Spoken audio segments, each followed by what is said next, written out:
Good morning po sa ating lahat. We are now sa last na topic natin for this series na Boundless Love. But before that, allow me po to greet yung ating newcomers po today, first time attendees, si Sis Jenny Sumalinog. Pwede po kang tumayo, Sis Jenny. Welcome po sa Christ Revelations Palasan. Siya po ay pinsan ni Ate Tantan. Welcome po. And si Sir June Caranto. Welcome po sa Christ of the Philippines. Siya po ay kamag-anak ni Brother Marlon. Yan, dumadami na ang mga angkan ni Kuya Marlon. Salamat po. And sa mga ngayon lang ulit nag-join, welcome po again sa ating gawain, sa gawain po ng Panginoon. And again, Boundless Love on Mission. Nung nag-testify si Paz, wala na.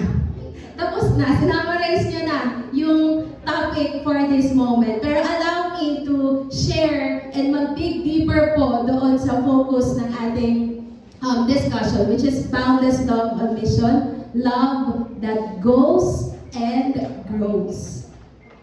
Matthew chapter 28, verse 19 to 20. Binasa rin po ito kanina ni Kuya Justin during the praise and worship.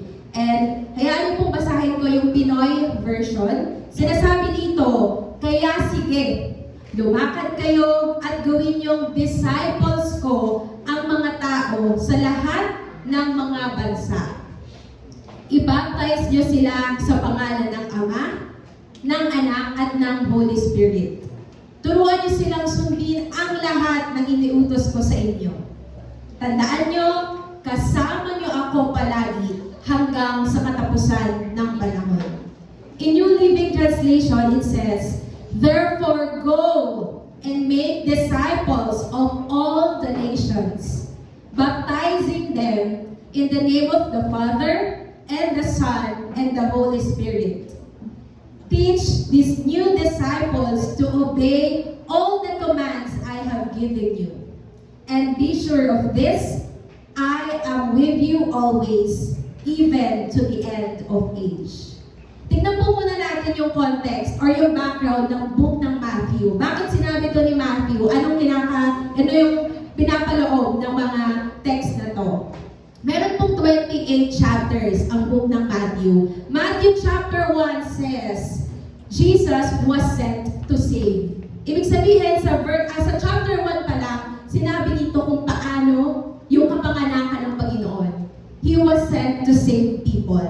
This is about His birth. Matthew chapter 4 naman, dito na sinabi ng Panginoon yung command to follow me. Dito na siya tumawag ng mga disciples, pumili ng mga disciples to follow Him. Yan po yun. This is the command. Matthew chapter 10, yung mga disciples naman, sinend na niya sa mga lugar sa loob pa lang ng Israel. The disciples were sent throughout all the Israel. And yung last chapter, which is Matthew chapter 28, yung mission po ay nag-expand na to all the nations. Gaya nung binasa natin kanina, hindi lang sa loob ng Israel isi-share yung word ni Lord, but throughout all the nations. And then habang inaaral ko tong topic na to, na-realize ko na ito rin yung mission ng Christ to the Philippines. Sabi doon, sa first mission natin, ano yung letter E na first?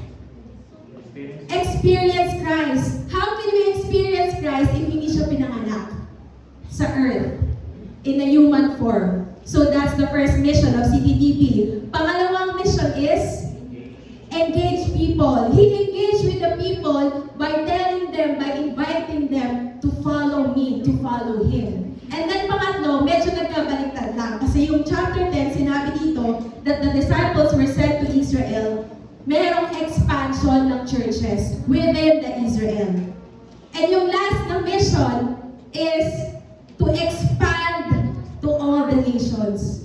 So hindi po nananayo ang mission ng Christ to the Philippines sa mission na binabanggit ng Panginoon sa kanyang mga salita. Sa book pa lang ng Matthew. So there is experience Christ, engage people, expand churches, and then explore nations. So hindi po gawa-gawa lang ang mission ng Christ in the Philippines. It is based sa sinabi ng Panginoon, sa scriptures. But then, kung mapapatanong tayo sa ating mga sarili, bakit ang hirap magmahal? Bakit ang hirap mahalin yung kapwa? Lalo na when it comes definition. Pag sinabi po kasing boundless, it means walang hanggan, walang limit, or walang boundary. Yung love po na hindi natatapos, hindi nasusukat, walang hinihinging kapalit. Pero most of the time, maraming barriers on boundless love. Maraming mga hadlang kung bakit hindi tayo makapag-share ng love ni Lord sa ibang tao. Bigyan po natin ng mga example. First is meron tayong fear. Natatakot tayo na kapag nag-share tayo ng love sa iba, i-reject yung love na yun. Hindi susuklian yung love na yun, lalo na in sharing God's Word. Most of the time, nag-share tayo sa friends natin, sa mga kamag-anak natin, pag nagsalita tayo, sasabihin nila, Bible na naman, Jesus na naman, banal-banalan ka naman. Binabalik yung word sa atin. Nire-reject, napapahiya tayo, nanihina lalo yung loob natin to share the love of God. Next, sobrang natin pinapahalagahan yung comfort zone. Ayaw natin ng risk. Ayaw natin ng hassle. Ayaw natin ng hindi tayo sanay sa mga bagay. Gusto natin yung nandoon na tayo sa loob ng church. Kasi dito sanay ako, dito baby ako. Hindi ko kailangan mag-effort. Ayaw natin nang na-hassle nga tayo. Gusto natin yung safe lang. Next is busyness. Busy tayo sa school, sa work, sa mga anak, sa mga magulang. Ang dami, busy sa jowa, ganyan. So lahat ng klase ng busyness or lahat ng klase ng bagay na pinaprioritize natin apart from God, it stops us, it hinders us from loving other people. Feelings of inadequacy. Ibig sabihin, pakiramdam natin, kulang tayo. Hindi naman ako aral, sis, bro. Hindi ko naman alam yan. Pang mga pastor lang yan, pang mga leaders lang yung pag-share ng word. Hindi ako yan. Yun yung dahilan natin. Pero malinaw doon sa sinabi ng Panginoon, sa binasa natin kanina, therefore go. May command sa atin. And kapag hindi natin yung ginagawa, guys, sinabi ni Kuya Aaron kanina, disobedience yun sa Panginoon. Meron din tayong lack of compassion or urgency. Iniisip natin, okay lang yan. Di mo na ako mag-church ngayon. Or hindi mo muna unahin si Lord kasi hindi pa naman siya dumadating. Happy-go-lucky muna ako. You only live once nga eh. Sige, gagawin ko muna kung ano yung mga gusto ko sa buhay. But we don't know kung mamaya, kung bukas, kung sa makalawa, sa mga susunod, nandyan na ang Panginoon. At pagkatapos pag humarap siya sa atin at humarap tayo sa Kanya, anong mukha ang maihaharap natin sa Panginoon kung hindi tayo handa? At pag tinanong tayo, na-share mo man lang ba yung word ni Lord? Pero ang sagot natin, hindi Lord, nahihiya kasi ako. Paano pag tayo na yung kinahiya ng Panginoon? At sasabihin niya sa atin, wala kang tuwang sa kaharian ko. Saan tayo pupulutin pag gano'n? These few things pa lang to, hindi ko na sinama yung iba. These are the hindrances at pumipigil sa atin para mahalin ang ibang tao at para sila din ay maramdaman at makita yung pag-ibig ng Panginoon.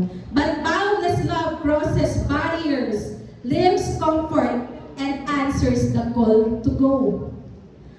Ang pagmamahal na hindi napipigilan, ang pagmamahal na walang hanggan, ay handang sumuong sa kahit anong laban, maulan man, maaraw, mahirap man, madali, malayo man, malapit, walang pinipili, bata o matanda. If we really love the Lord, we will share His love towards other people because that is our mission. Hindi tayo yung pagkomportable lang, pag convenient lang doon lang tayo magmamahal, pag hindi, hindi na lang. Hindi po yun ganon.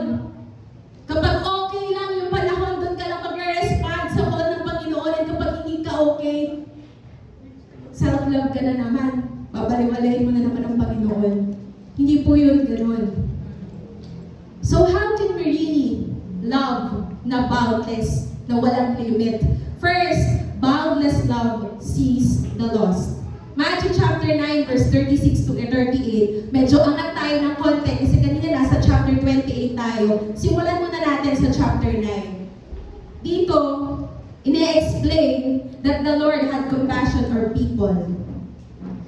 During this time, ang Panginoong Jesus po ay pumupunta sa mga towns, sa mga villages, and especially sa lugar ng Galilee. He is preaching the word. He is sharing the salvation to the people. At yung mga tao ay dumadagsa. Kasi alam nila na si Jesus ay nagpapagaling at gumagawa ng himala. So viral, that time si Jesus kahit wala pang internet. Pag nalaman nila na nasa ganitong place si Jesus, people will go there. Susugod yung crowd. Mas mabilis pa sa internet yung speed ng mga tao pag nalaman nila na nandun si Jesus, pupunta sila. Kasi people are hurting. May mga sakit and all. And alam nila si Jesus at mga disciples niya ay nakakapagpagaling. So for them, may pangangailangan sila, kaya pupunta sila doon. So Matthew 9:36-38, nang makita niya ang napakaraming tao, nahabag siya sa kanila, sapagkat sila'y litong-lito at hindi alam ang gagawin. Parang mga tupang walang pastol. Kaya sinabi niya sa kanyang mga alagad, napakaraming aanihin, ngunit kakaunti ang mag-aani. Idalangin niyo sa may-ari ng aanihin na magpadala ng mga ani. Imagine niyo yung ganong scenario. Nagtuturo si Jesus, parang ganito, pero wala siyang microphone that time. Boses lang ang punan. May mga tao na nakikinig sa kanya. May mga tao na nag-aabang at nagnanais na makalapit sa kanya kasi alam nila, mahawakan lang nila ng konti si Jesus, gagaling sila. Alam nila kahit nandun sila sa pinaka-last row, kahit gen-ad sila, ganyan. Alam nila, pag nasilayan lang ng mata nila si Jesus, pwede na silang kunin. Kasi may hope na sa kanila, nakita ko na yung Christ. Pero yung iba doon, gusto lang talaga nila ng kagalingan. Or may ma-receive from the Lord. At nung nakita sila ng Jesus, first, He saw their confusion. Nakita ng Panginoon na yung mga tao doon ay gulong-gulo. Litong-lito. Noong mga time na yun, ang ginamit na term is skulo sa Greek. Ibig sabihin ng skulo, ito ay naabala, nasaktan, pinahirapan, emotionally and spiritually and physically, lahat na mentally drained at broken yung mga tao. Kasi before, kapag may sakit ka, katakot-takot na seremonya yung gagawin mo para gumaling ka. At paano kung wala ka namang kayamanan? Paano kung wala kang means para gumaling? Si Lord kaya niya gumawa ng miracle. So nandoon yung hope ng mga tao sa Kanya. At nakita ni Jesus na yung mga tao, skulo, litong-lito. Hindi nila alam kung anong gagawin nila. And hindi lang sila basta walang direksyon. Sugatan din sila kasi yung sistema nung time na yun, hindi libre ang gamot, hindi libre ang ganito, ang ganyan. At hindi ka lang basta pag may sakit ka doon, hindi ka lang physically may sakit, pagdidirian ka ng mga tao, lalarian ka ng mga tao. Ganon, ika-cancel ka ng mga tao. And sila noon ay hirap na hirap kasi yung mga turo rin sa kanila, mali rin, puno ng kasalanan, sobrang kabigatan sa buhay. They were worried. At wearied na rin, pagod na rin. And nakita ni Jesus na hindi lang basta nalilito yung mga tao, pagod na talaga sila sa buhay. And if that time, ngayon mangyayari, na may opportunity tayo na makita si Jesus, makapakinig sa sermon or sa mga turo niya, siguro lahat tayo nandun ngayon. Kasi lahat tayo may pangangailangan din. Lahat tayo gusto rin gumaling. Lahat tayo gusto makakita at makarinig kung ano yung sinasabi ng Panginoon. And gaya natin, He also saw their vulnerability or kahinaan nila. They were helpless. Sabi sa Greek term, ripto. Ibig sabihin ng ripto, itinakot or nagkalat. Para silang mga tupa na walang pastol, nagkalat kung saan. At kung nasa si Jesus, doon na naman sila. Kahit nasa kabilang ibayo yan, pupunta sila doon. Pero wala silang malinong na direksyon. Paano pag hindi nila naabutan si Jesus? Anong mangyayari sa buhay nila? Wala na naman, try again next time. Ganon. Wala silang spiritual covering, madali silang mapahamak. Defenseless sila. At yung mga tupa na walang pastol, or kahit anong klaseng pet, pag wala yung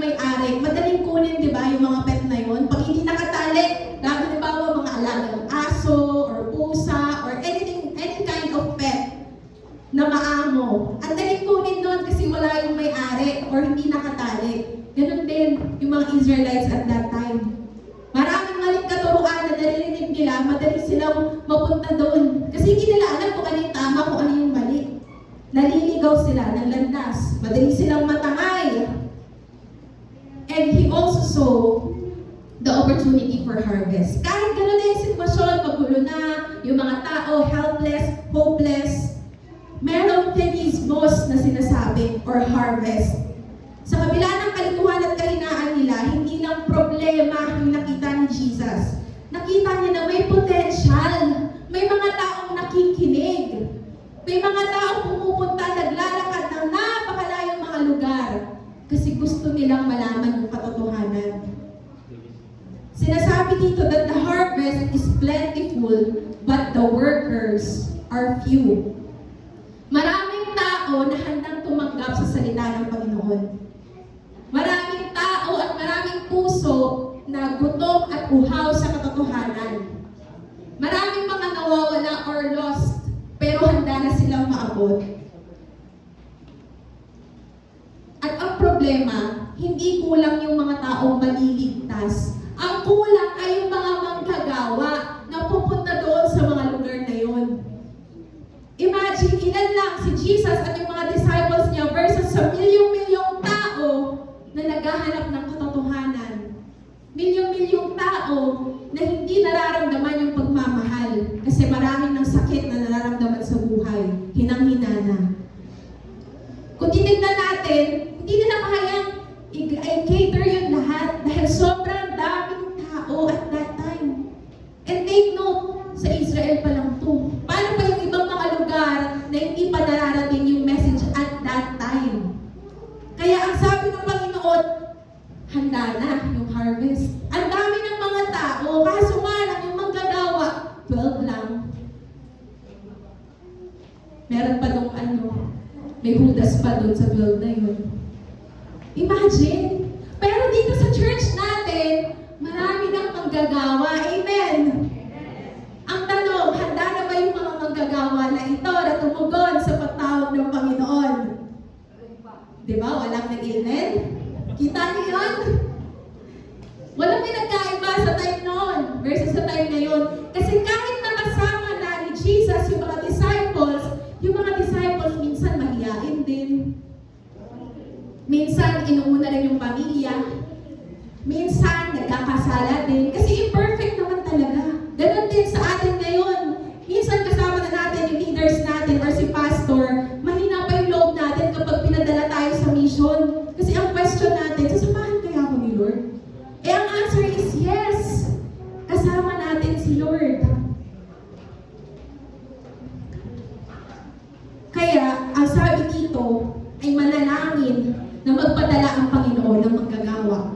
Tayo dito sa church, pray tayo ng pray na ang Diyos ay mag-raise up ng new leaders.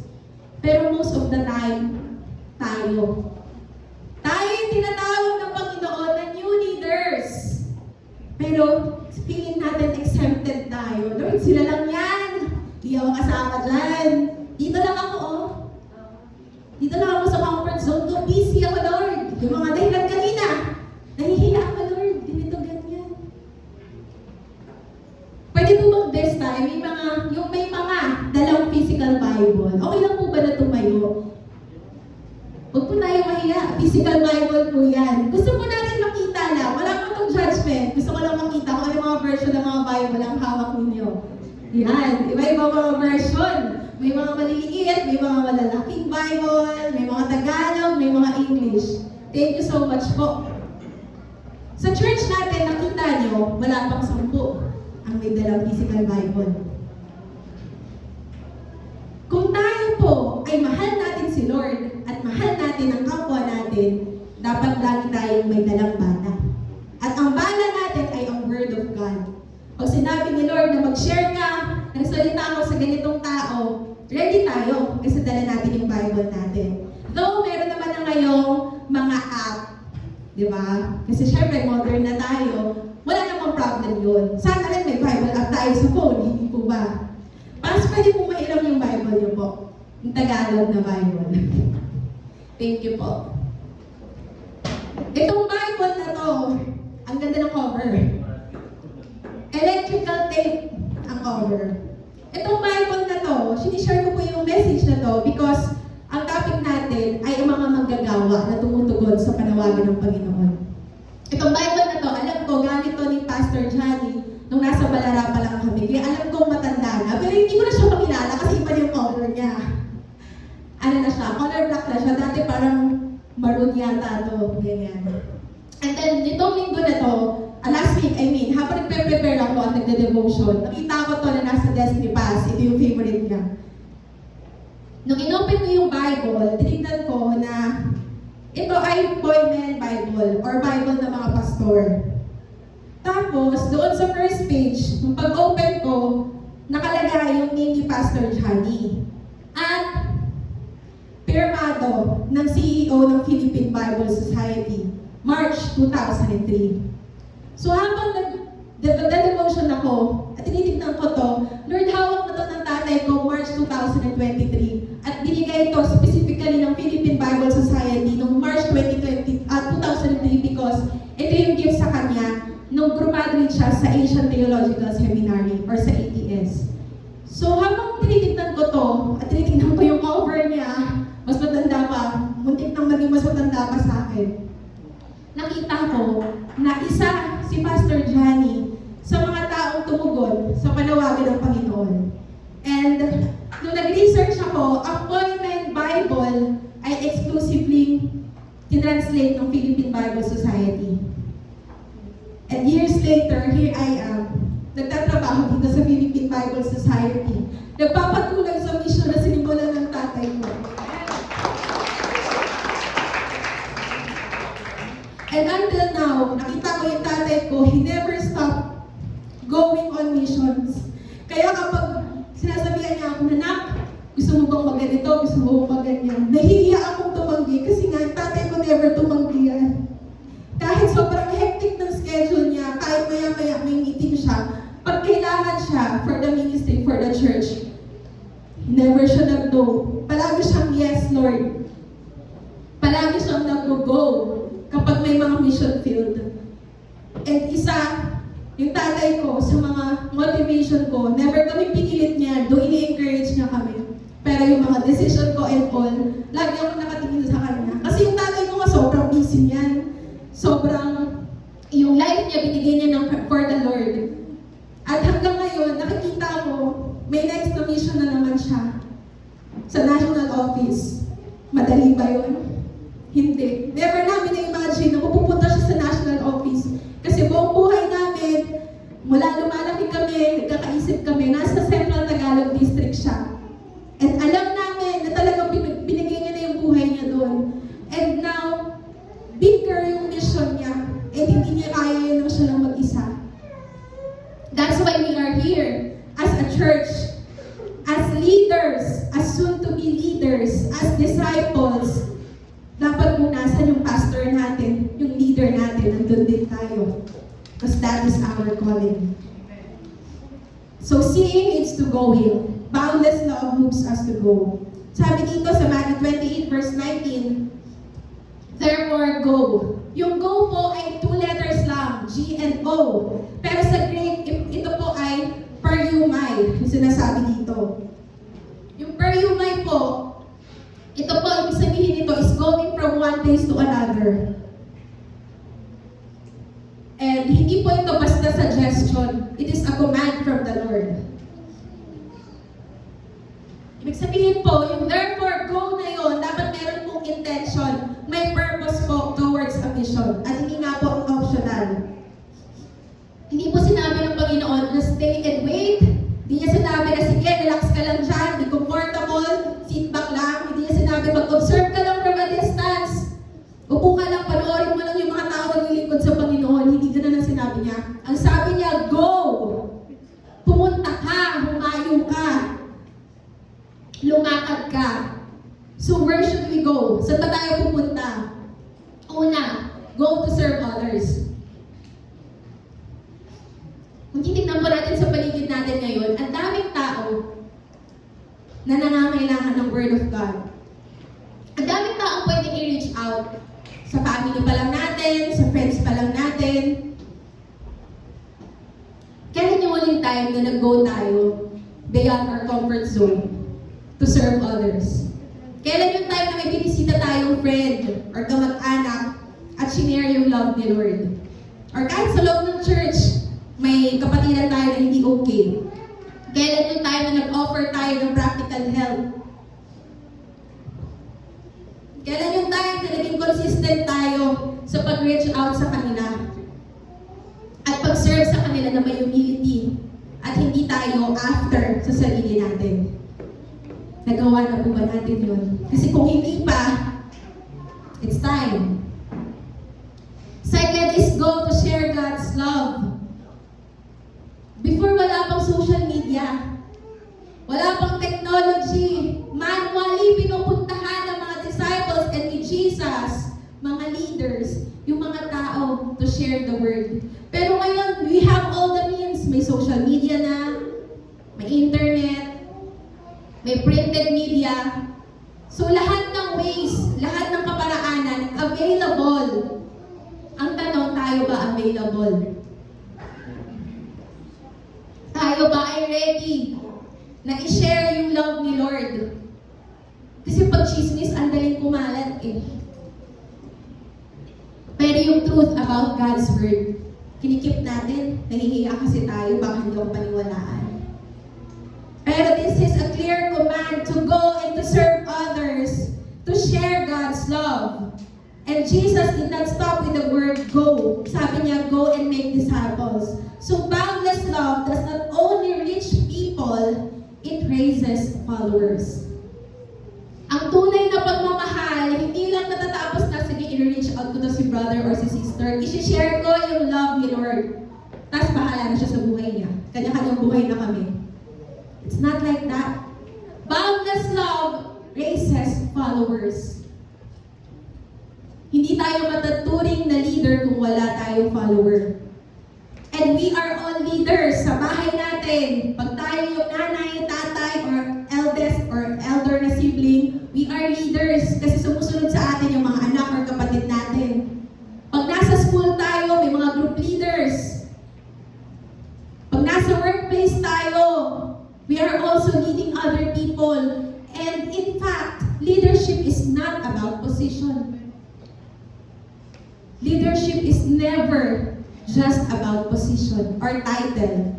Leadership is leading other people towards the Lord. Reaching out to other people para sila din mapakinggan yung truth about Him. And once may tao na kumilala sa Panginoon because of our life, then responsible tayo sa taong yun. That is a follower of Jesus at yung life natin ay gagamitin ni Lord to also guide that person. But then, sa haba ng time na sinasabi natin tayo ay Kristiyano or tayo ay believer ng Panginoon, ilan na yung mga taong na-share natin ng word niya? Ilan na yung mga tao na naging follower ni Jesus because they see Jesus in us? Kasi ngayon, kung wala pa ulit, it's time ulit. Babalik tayo sa command, sa commission ng Panginoon. Gaya ng pinagit ni Pastor Johnny kanina, ako din personally, dahil na lumaki kami sa church, I am witnessing yung church natin nag-grow. Baka sabihin niyo, puro negative yung sinasabi ko. Hindi po. Maraming pagkakataon po na nakita ko yung mga kabatch ko or mga batch after me or before me, talaga namang nag-dictate na ng leadership at tumutugon na sa panawagan ng Panginoon. We are all going out, sana all. We are sometimes going out of our comfort zones. May pakialamanan na sa loob ng church in a positive way. Pakialamanan na may care na sa atin, yung kapwa natin. And I am blessed also kasi before, ang nakikita ko na family is kami at yung family ni Ate Sha. Pero ngayon, nasa kabilang family na. Kumbaga, family ng Espejo and family ng Flores. Yung mga, kumbaga sa mga line, mga pastor's family. And now, may another family na ako na nakikita through the life of Pastor Allen and his family. Imagine, 2 service tayo sa isang linggo.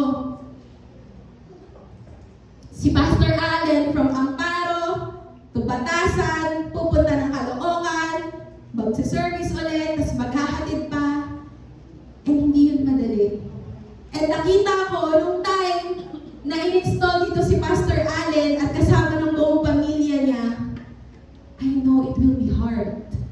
It will never be easy because I also am a pastor's kid. But nakita ko kahit mahirap, kahit magbabago yung buhay nila, they lovingly embraced the call of the Lord because Pastor Allen specifically know na hindi tao ang tumawag sa kanya. It is the Lord who called him and his family to serve the Lord. And kung malinaw yun sa kanya, kahit anong hirap, kahit anong bigat, alam niya hindi siya mag-isa because the Lord is with him and his family. And sa buhay natin, hindi natin kailangan na automatically maging pastor to share the Word of God. We can share His Word sa simple ways natin, sa normal day, sa family natin, sa friends, sa classmates, sa mga kasama sa work. Hindi natin pwedeng lahat na lang sila pastor na bahala dyan. No! Lahat po tayo ay may part. Diba? As one body, we are the church. Ang head natin si Christ. We have the leaders. And lahat tayo may part. Lahat tayo dapat na kumikilos. Kasi kung ang kumikilos lang ay kamay at balikat at paa, pero yung gitnang bahagi ng katawan ay ayaw lumalaw, mapipilay ang church. So ang tanong natin ngayon, are we willing to go? Wala pa rin talaga. Basta ikaw na bahala. Alam ko kasi mahirap. Mahirap talagang kumilos. Pero yung theme natin, even last few years, ay church in action. So, ibig sabihin, pag may action, hindi puro salita lang. Lord, mahal kita, pero kulang ako, ha? Is that love? Lord, mahal mo yung kapwa ko, pero hindi ko sila aabutin. Kasi busy nga ako, eh. Hindi yung pagmamahal. Boundless love does not only reach people, it raises followers. And seeing leads to going, and going leads to making disciples. So kung ang goal or ang aim natin ay mag-church lang every Sunday, mag-level up naman po tayo. Kasi ang gusto ng Panginoon, hindi lang tayo yung makakapakinig ng salita niya. We should make disciples. Tignan po natin sa Matthew 28 verse 19. Sabi ko, di ba kanina, therefore go and make disciples of all nations. Nabasa natin to from Book of Matthew. Ngayon, tignan natin yung 4 na point of view ng Gospel books pagdating sa Great Commission. Sinasabi dito sa Book of Matthew, ang emphasis niya ay disciple making. Go, make disciples of all nations. Ganyan. Kay Mark naman, global evangelism.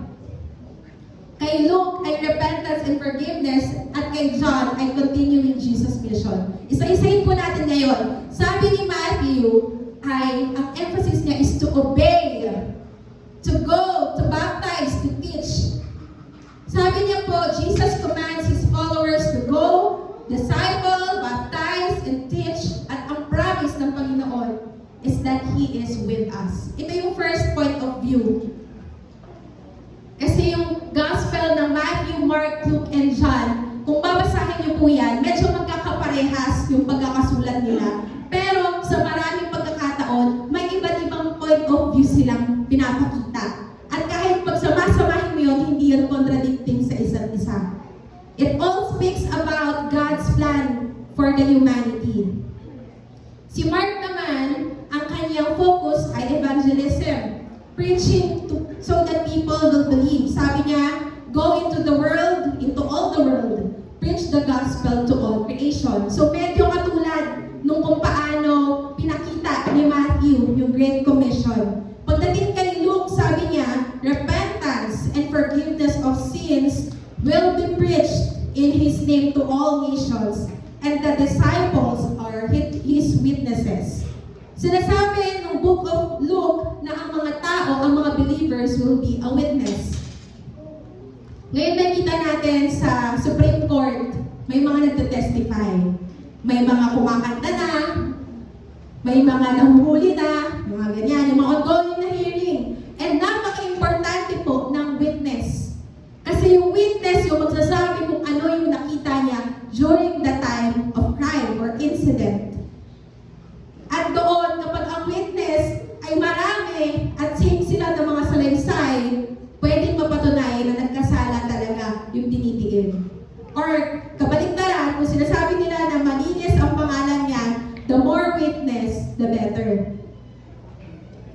may mga ebidensya pa, syempre, malaking proof yun. So, ganun din tayo sa ating buhay. Mas maraming witness, mas maraming nagte-testify about who Jesus is, mas maraming tao ang makakakilala kay Lord. Pero kung tayo, napakinggan natin, nalaman natin kung sino si Jesus sa buhay natin, na-experience natin siya sa buhay natin, pero hiyang-hiya tayo mag-witness, mag-testify, tumistingo kung sino si Jesus, then how people will know who Jesus is? Kung sasarilin lang natin yung truth na alam natin, anong mangyayari? Di ba kapag may mga trial and all, tapos alam mo nagsisinungaling yung nandun, yung nililitis, hindi ka pwedeng manahimik kasi alam mong mali yun. Sasabihin mo kung ano yung totoo. So dapat ganun din tayo. People nowadays, gulong-gulo. Ang daming fake news. Ang daming mga false na information. Ang daming hindi pa alam kung ano yung katotohanan about kay Lord. And us, that we believers of the Lord, dapat hindi tayo patigil. Dapat hindi tayo makontento na uupo lang tayo at hindi natin i-share, hindi natin i-testify yung truth. Kasi nasa atin na yun. Dapat nag-uumapaw yun at all the word na sinishare natin sa iba. Sa book of John naman, ang focus niya is to shepherd. Jesus says, as the Father has sent me, I am sending you. Dahil isinugo siya ng Ama, isinusugo niya ang mga disciples niya. And now, at present, He is sending us on a mission field. And that is our way to love others and to love Christ. So boundless love is a love that goes, speaks, testifies, restores, and multiplies. So now, how can we lovingly make disciples? Paano tayo makakapag-disciple ng may pagmamahal? Kasi most of the time naman, dahil disciple making ang ating focus, yung mga church, ang focus na lang talaga nila, sige mag-disciple, mag-convert ng mag-convert. Pero wala naman talagang right relationship sa people. Gusto lang nila madagdagan yung number sa church nila, hindi yung discipleship. Paramihan yon. Ang goal natin dito sa loob ng church, hindi lang tayo multiplication, kundi right relationship dapat with the Lord. So, paano naman tayo makakapag-disciple ng may pagmamahal? Ito po ay nakuha ko from Teach the Church to Make Disciples by Jason Richard Tan. Ito po yung book na sinisiris namin as the group leaders. First, teach the disciples to share the story of Jesus with non-believers. Ibig sabihin po, kung gusto po natin na yung mga tao ay makakilala sa Panginoon, share the story of Jesus. But the question is, alam ba talaga natin ang story ni Jesus? Do we really read our Bibles? Kasi most of the time, nahihiya tayo na i-share kung sino si Jesus. Kasi personally, hindi pa naman talaga natin siya nakikilala. Kasi hindi tayo intentional na kilalanin siya. Ni ayaw natin mag-attend ng church, ng prayer meeting, ng D-group, and all. Gusto lang natin pag-Christmas party lang tayo nasa church. Pero sabi dito, teach the disciples to share the story of Jesus with non-believers. May emphasis doon, hindi yung sige, share ko yung story ni Jesus. So brother and sister ko na in Christ. Sa loob ng church, kasi madali yun eh. Nagkakaintindihan na kami eh. Paano naman yung mga hindi makilala si Jesus? Anong gagawin? Pababayaan na lang natin sila. Hindi dapat. Second, teach the disciples to repent. Repentance. Ibig sabihin doon, tulungan at turuan natin yung ibang tao na magsisi sa mga kasalanan. Kasi tayo mismo, naniniwala po ako na nung tinanggap natin si Jesus sa buhay natin, pinagsisihan na natin yung mga kasalanan natin. At sinabi natin sa Panginoon na talagang tatalikod na tayo sa mga kasalanan natin. Pero maraming tao na hindi alam kung paano magsisisihan yung kasalanan kasi personally, hindi nila alam na nagkakaroon sila ng kasalanan. Hindi nila alam kung ano yung tama, kung ano yung mali. Kasi ang sinasabi ng mundo, lahat tama.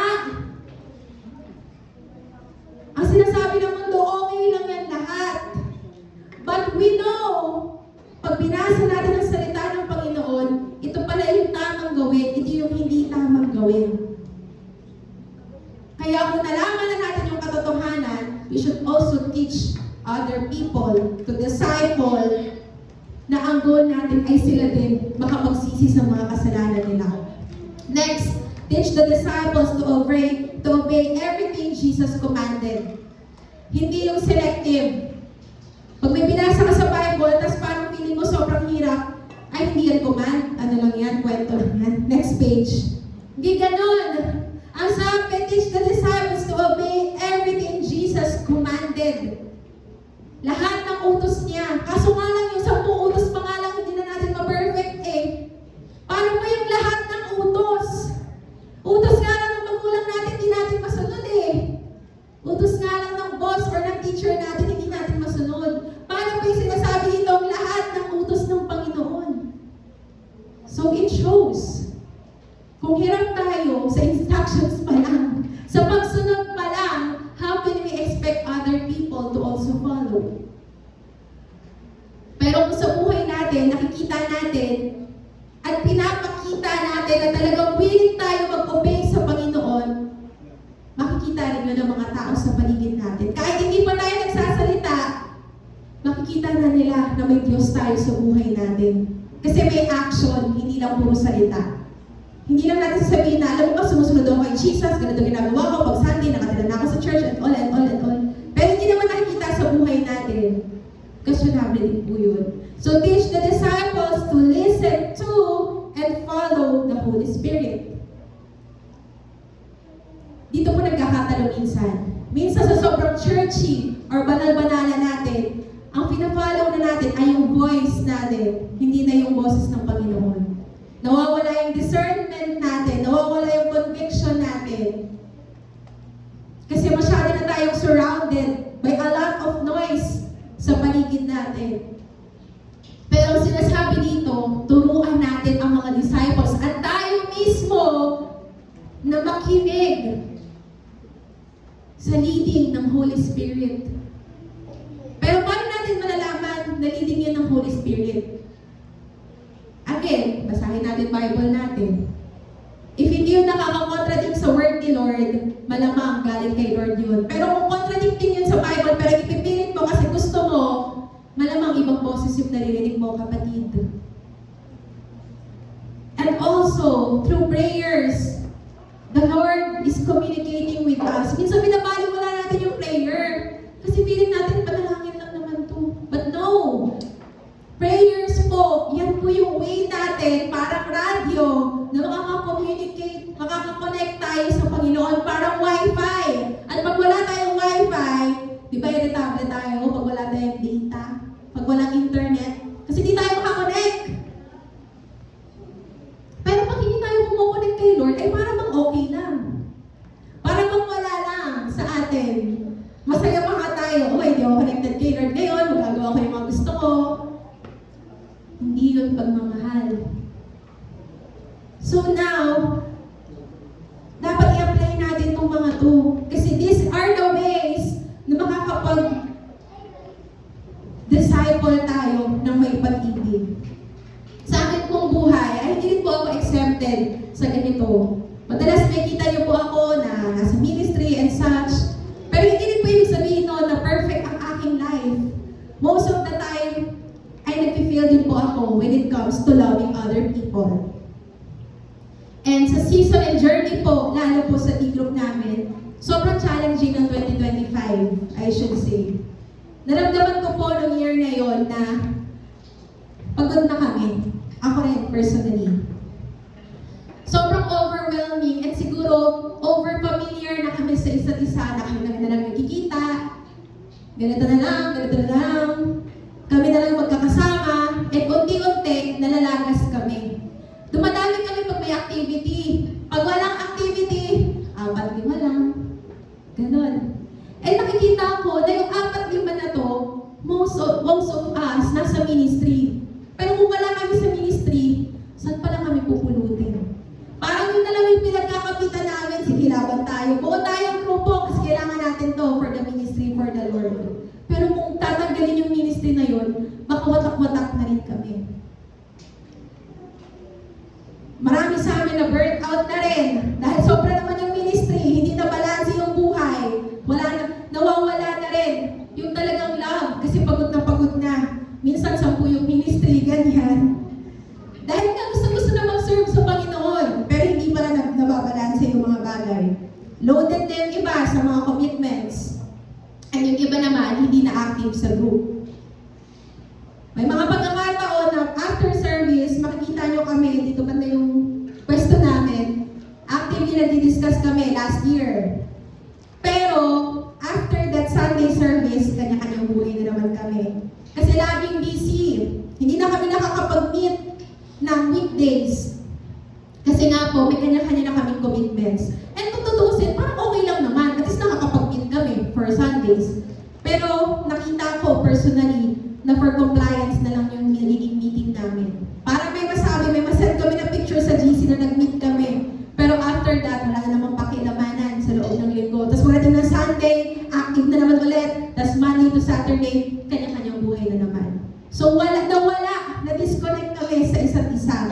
Pero physically present kami, pero spiritually, emotionally, and all, naging disconnected pala kami. So thankfully, bago po mag-end yung 2025, niremind ako ni Lord, sige, kahit this time, try mo ulit mag-reach out. Kasi may mga time na pagod na ako pag nag-reach out ako, busy ako, ganito, ganyan. So, alam ko na sagot nito kahit hindi ko pa siya i-message. So ako rin parang na-stop na ako sa ganun thinking. Pero sige, mag-meet ulit tayo. So nag-meet kami noong December 2025, nag-Christmas celebration kami, simple dinner, exchange gift, and all, and activities. And through that, nag-reconnect ulit kami. Come 2026 po, may mga nadagdag na bagong members sa aming group. And hindi lang basta members yung nadagdag sa amin.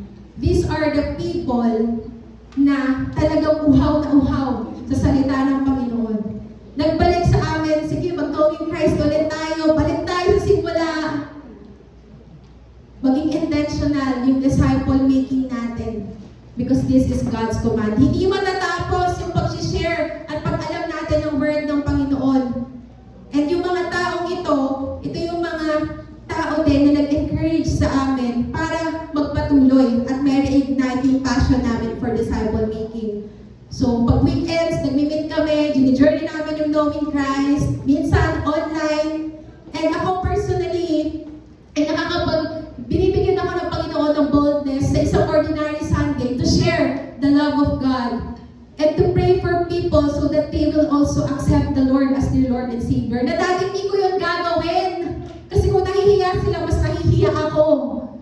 Kung introvert sila, introvert pro-max ako. Ganun ako before. But then, si Lord yung nagpipili sa akin ng boldness to share His love. Kasi ramdam ko yung love ng Panginoon at nag-uumapaw na lang yun. May mga time na nagdi-group kami, nag-one-to-one kami personally, pupunta kami dito ng weekends. May mga time naman na online kami mag-group. And there's one ordinary weekday na merong one-to-one discussion ang aming group na isa lang yung minute ko. And then that night, though online lang siya, nandun kami sa topic about repentance of sin, paghingi ng tawad, pagsisisi sa kasalanan. And then, I asked this person to pray personally and ask God na talagang patawarin siya sa kung ano man yung mga kasalanan niya. So, hindi ko na malayan, mga 20 minutes or 30 minutes na siyang umiiyak at nananalangin on her own. And ako, malayo kami ng lugar, pero ako ramdam ko yung work din ng Holy Spirit. So sabi ko, hindi ko na kaya to. Minessage ko yung buong pamilya. Minessage ko yung mga accountability partners ko. Sabi ko, please pray for us, for this person. Kasi nasa moment siya ng repentance ngayon. And the Lord is speaking through her, speaking through me, speaking through my family at sa mga accountability partners ko. Ang lalayo ng lugar namin, but the Holy Spirit is actively working regardless sa sitwasyon. And that night, that one soul accepted Jesus as her Lord and Savior. So walang pinipiling lugar, walang pinipiling pagkakataon ang Panginoon to save. And napatunayan na ready na talaga ang harvest. Ang tanong, ready ba ako to go? Ready ba ako to answer the call? Ready ba tayo to do that? Kasi maraming kaparaanan ng Panginoon, madalas tayo pa yung ayaw sumunod. And after that, marami ring stories ng reconciliation sa group namin. Mukha lang kaming masaya, pero may mga time na hindi kami okay. Pero recently, marami ng forgiveness. Marami na ulit nagtitiwala sa isa't isa. And that's love. Choosing to see people the way Jesus did. And unti-unti, nag-heal individually, daily, yung mga members ng group namin. At mas napapanalangin na namin yung isa't isa. And ngayon, sobrang nabibless ako dahil karamihan po sa group members namin actively involved na sa ministry. As ministry heads, hindi lang basta member.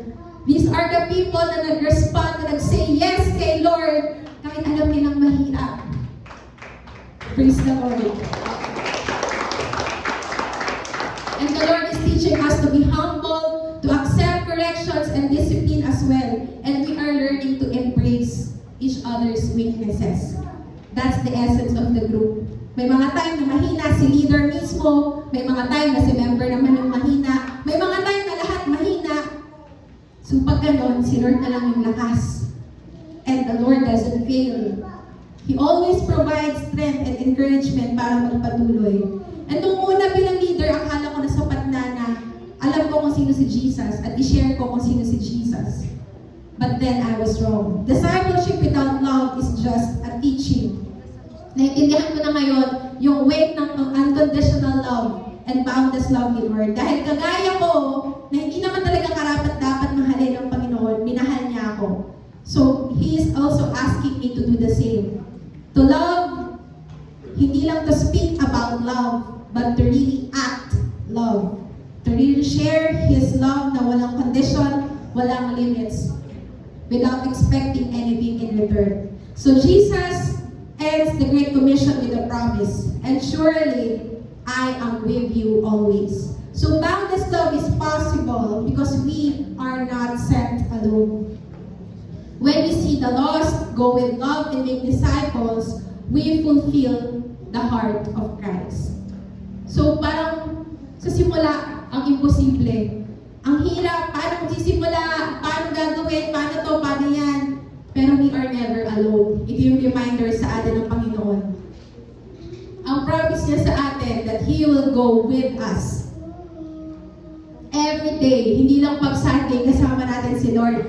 Every day, every moment of our lives, God is with us. Lalo na kapag sinishare natin yung love niya sa ibang tao. So we can discuss this question sa ating group. Sino ang tao or mga tao sa paligid natin ang gusto mong makita at lapitan ngayon? Hindi lang basta makita ng mata sa mata, kundi makita yung pangangailangan niya at pangangailangan niya kay Jesus. Second, ano yung mga pumipigil sa iyo na kumilos at magpakita ng love? And third, paano ka makakatulong para mas marami pang makakilala kay Lord at mag-grow sa Kanya? So we can discuss this question sa ating group or kapag nag-meet tayo sa mga susunod na araw. So let's end this with a prayer. Lord, thank you so much for reminding us the essence of your love, your mission, and yung part din po namin that you have called us to really go to disciple, O God. And Lord, salamat po na alam namin na hindi kami mag-isa sa journey na to, but you are with us and for us, O God. And Lord, right now, if anyone in this room, O God, in this church, in this sanctuary, na hindi ka pa talaga lubusang nakikilala sa kanyang buhay, Lord, I ask for the work of your Holy Spirit to speak to each and every person in this room that needs healing, that needs freedom, that needs to hear your truth, O God. Lord, I ask for your continuous and your active work, Panginoon, to set us free from the bondage of sin, and so that we can be empty at maging open yung heart namin to receive your unconditional and boundless love, O God. And I pray, anyone in this room, Panginoon, na nag-aantay ng confirmation ng pagtawag mo, Lord, I pray that may you personally confirm your calling to each and one of us so that we will be empowered to go on a mission field, to reach out to the people who are lost, for us to serve with love, with humility, and for us to also make disciples of all nations. Lord, indeed, this is all about you and this is all for you. And we give you glory, O God. In Jesus' name, amen.